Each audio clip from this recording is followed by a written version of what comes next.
Good afternoon guys. Nandito tayo guys mag-intro sa ilalim ng sasakyan kasi sobrang ingay doon sa shop. Mayroong music. Kuhaan tayo ni YouTube copyright.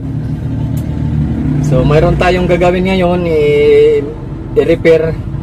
So bago yan, shout out na kay Jaime Mendoza Jr. Morillion family ng sa lungsod ng Anawaon, Tamsi Bangaw ng Sidlakan, sa Rojo family dyan sa Kalpalayan, sa lahat ng panig ng buong Pilipinas, at saka sa Barcos, sa Naibi family doon sa Siargao. So shout out labi sa lahat ng mga subscriber ko. Shout out doon sa Bohol Kaskag, ila ni Iga, si Gabas, yun nila mekaniko.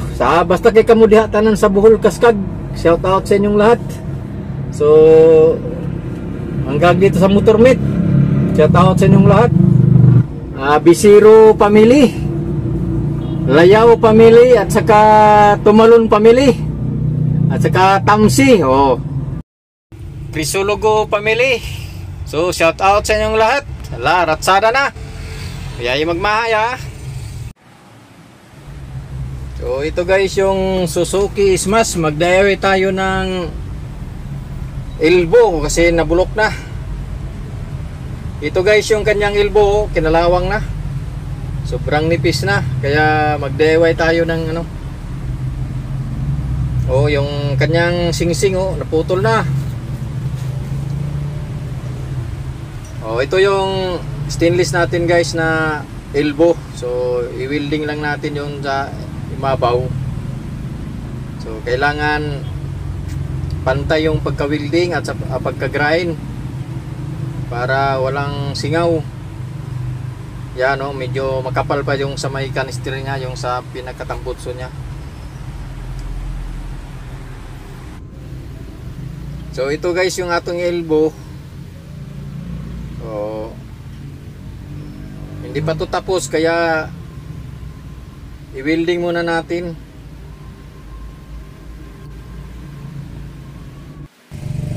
I-full weld muna natin guys yung singsing nya. Hindi pa to na welding, kaya i-full weld na natin. So at saka i-grind natin para kumintab at saka pantay, para hindi sumingaw yung kuha nya, tambutso. So yan guys, pantay na. Voice over lang tayo guys kasi maingay, nag-copyright yung mga vlog natin. So ginamit lang natin yung kanyang singsing, yung lalagyan ng bolt. So yun guys, ang kurbada, kailangan makuha natin ang kurbada nya, masunod. So yan na guys, tapos na, gibinda natin yun. Saka balik natin yung putres para masiting na natin.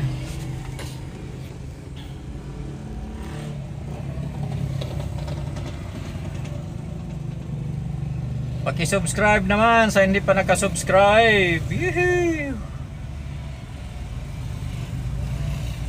So yun guys, para masiting, ilagay natin yung elbow saka yung bolt. Kailangan higpitan natin para siting, nakasiting yung ating elbow at saka sa kanyang exhaust sa cylinder head para walang singaw. At saka hindi sumayad yung elbow natin sa makina or sa putres. Kailangan nakasintro yan, hindi dumikit sa putres at saka sa makina.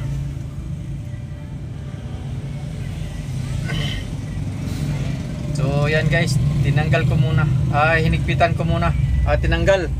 Amuting Lisoding voice over, magkakumpuan na ta.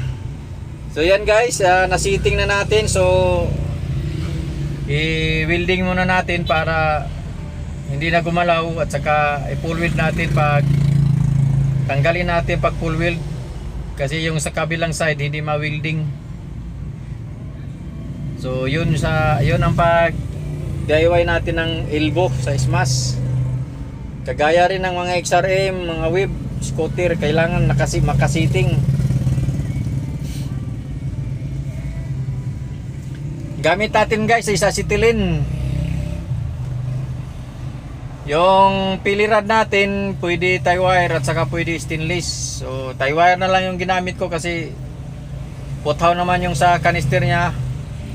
So tie wire na lang yung ginamit ko na pilirad. Kapalan lang pag welding para hindi madali maputol. Yung iba mahirapan tayo pag welding pag stainless kasi pag sobrang init or luto mo, magbubbles yan. Mayroong diskarte yan na hindi magbubbles.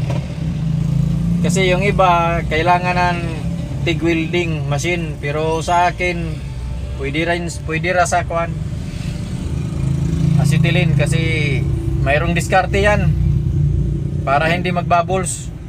So sinong gusto na welder yan na sa hindi pa alam, mag-message lang kayo para ituro ko sa inyo kung anong diskarte sa setting sa apoy para hindi magbubbles. Magbubbles kasi yan pag hindi tama ang setting ng apoy mo. So yun guys, i-full weld na natin yung sa kabila. Yun, stainless na yung ginamit ko. Stainless na yan. So sana makakuha kayo ng mga idea or diskarte sa pag-repair ng mga DIY na elbow. So sa may mga shop na hindi pa naka-experience, hindi pa nakagawa ng ganito, yung mahirap lang yung paggawa ng elbow pag wala kayong bender. 90 degrees lang yung elbow sa pag-bend, yung sa web, yung sa SMAS. Yun.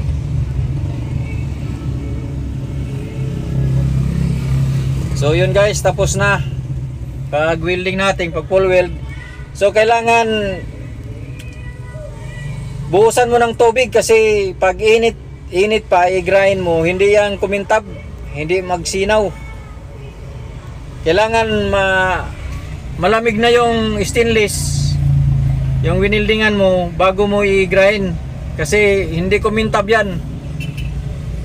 Kahit anong grind mo, basta kay mainit, hindi yan kumintab.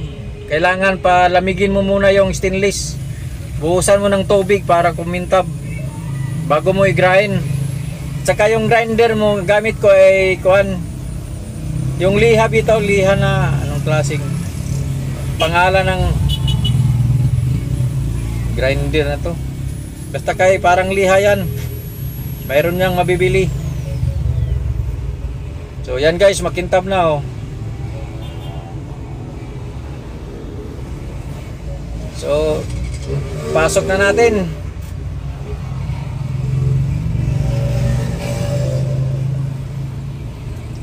Sa dali lang.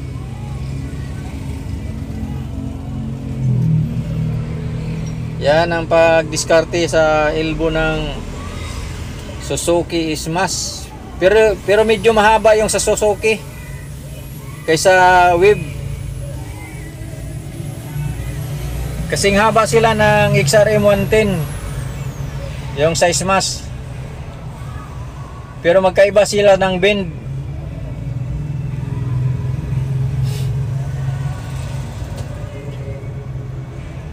So yan guys, tapos na.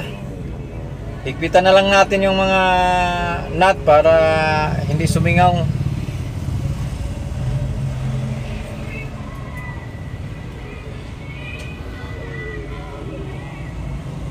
Yan.